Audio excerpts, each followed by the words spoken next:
अस्सलाम वालेकुम। उम्मीद करती हूँ कि आप लोग सब खैरियत से होंगे। मेरा नाम डॉक्टर मुमना है। हमने लास्ट वीडियो में जो फ्लोपियन ट्यूब की स्टरलाइजेशन है उसके बारे में बात की थी, यानी कि जो फीमेल्स की बच्चेदानी की ट्यूब्स होती हैं जिन्हें फ्लोपियन ट्यूब्स कहा जाता है, उनको क्लिप करना, उनको टाई करना या उनको बंद कर देना ताकि फर्दर प्रेगनेंसी ना हो। आज की इस वीडियो में हम बात करेंगे जो ट्यूबल लाइगेशन होती है, इसके फायदे क्या हैं और इसके नुकसानात क्या हैं। सबसे पहले हम इसके फायदे की बात कर लेते हैं, यानी कि इसके एडवांटेज के, इससे क्या फायदा होता है।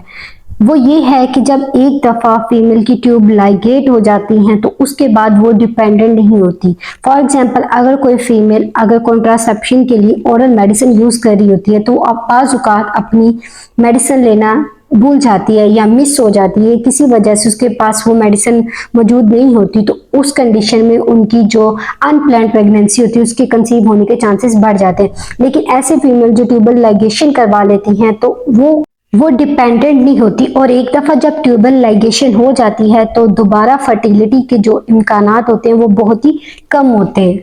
बहुत ही मिनिमम चांस होता है या बहुत ही कम इम्कान होता है कि वो दोबारा प्रेग्नेंट हो सकती हैं। और दूसरा फायदा इसका ये होता है कि आपको किसी भी किस्म की कोई ऐसी दवाई, ऐसा इंजेक्शन नहीं लगाना पड़ रहा या कोई ऐसा कैप्सूल नहीं लेना पड़ रहा जिससे जो आपके पीरियड्स इरेगुलर हो जाते हैं या आपकी बॉडी के बाकी हार्मोन इम्बैलेंस हो जाते हैं।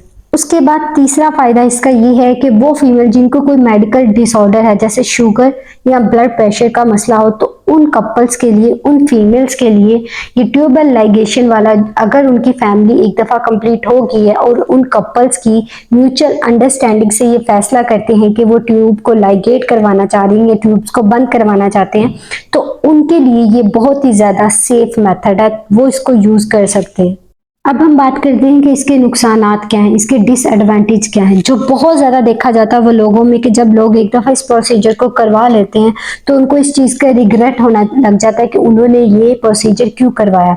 जब उनका एक दफ़ा प्रोसीजर हो जाता है उसके बाद उनको दोबारा से फैमिली को प्लान करने की या प्रेगनेंसी कंसीव करने की ख्वाहिश होती है, तो वो फिर डॉक्टर पास आते हैं और आके कहते हैं कि हमें कोई ऐसा तरीका बताएं जिससे ये जो ट्यूबल लाइगेशन का इन्होंने प्रोसीजर करवाया था उसको रिवर्स करवाया जा सके, ताकि वो दोबारा से प्रेगनेंसी कंसीव कर सके।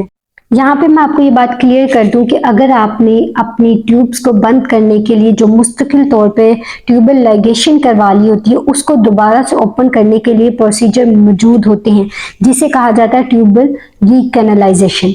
लेकिन अगर आप ये प्रोसीजर करवाते हैं ट्यूबल रिकैनालाइजेशन, तो इसके बाद प्रेगनेंसी होने के जो चांसेस होते हैं, जो प्रेगनेंसी कंसीव करने के इम्कानात होते हैं वो बहुत ही कम हो जाते हैं, क्योंकि जो ट्यूब्स होती हैं, फ्लोपियन ट्यूब्स होती हैं, वो अंदर से डैमेज हो गई होती हैं।